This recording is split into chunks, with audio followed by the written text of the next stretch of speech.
Okay, typically this will be what you will see when you first started up the program. Down here,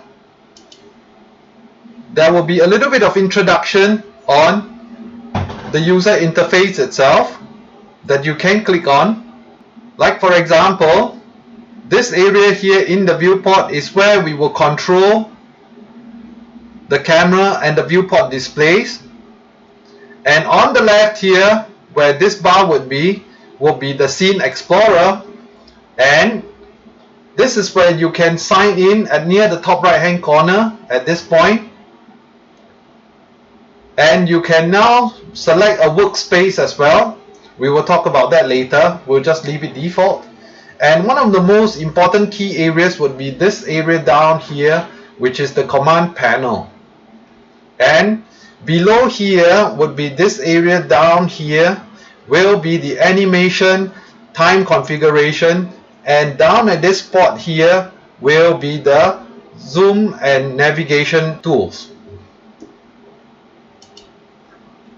And typically this will be the interface you will be seeing at this point. Before we do anything else though, let's do a little bit of customization first, so that it will help us in terms of efficiency and user friendliness.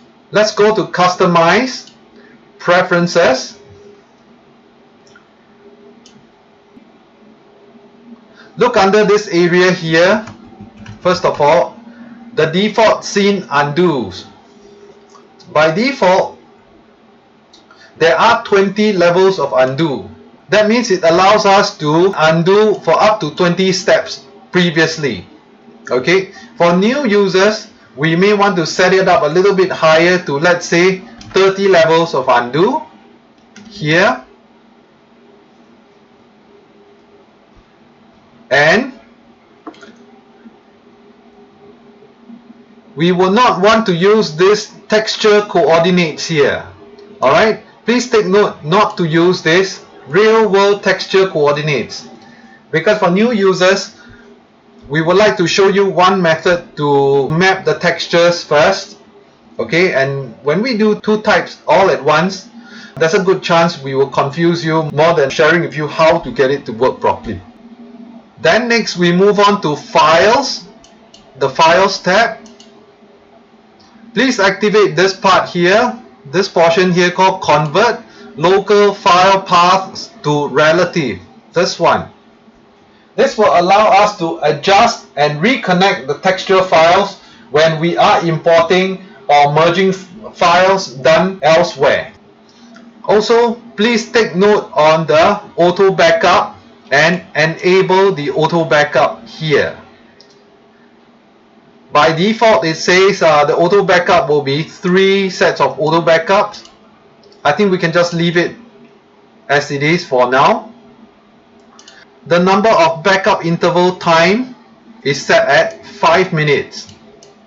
You will find that saving the files every 5 minutes itself, it's okay for a start.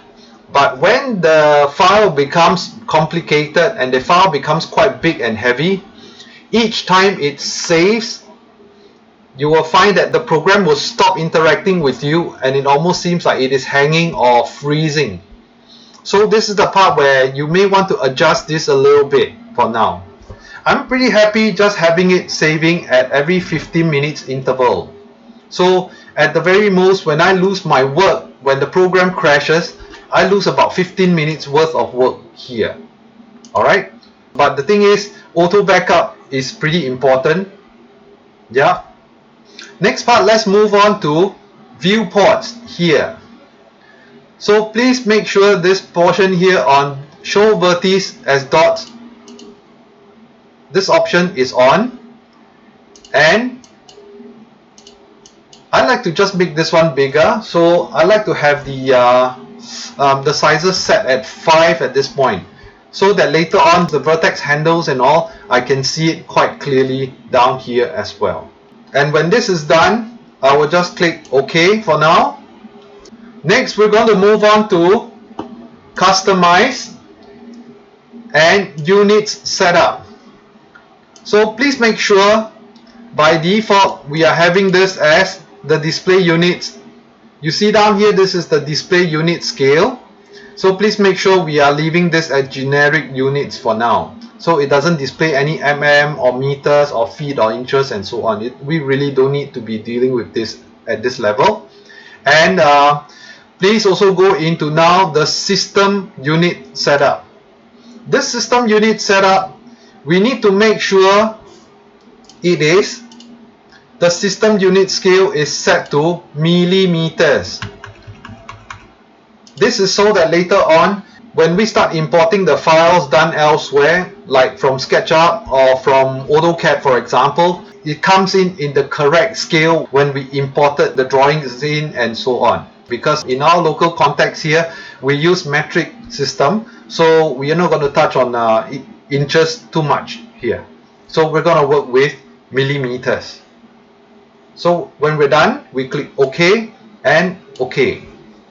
Next, you notice that the default user interface color is largely dark, in this dark gray configuration. Over the years, I find that my students will generally fare better if they use another user interface color.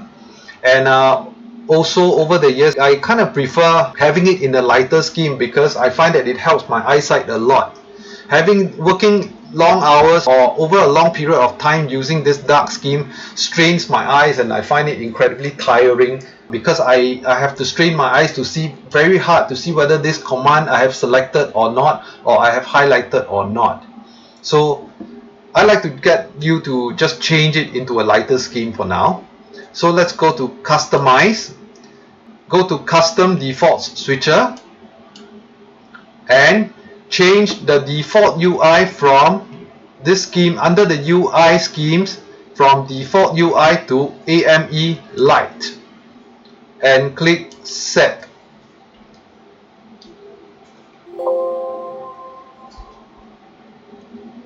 And then we click OK.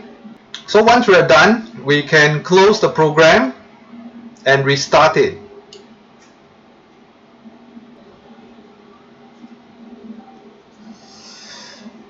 Okay, I have already restarted this, and you now notice that after I'm back again, after I've restarted the program, the user interface is now in a lighter gray, and I find that I can see a whole lot better using this particular user interface here, this way.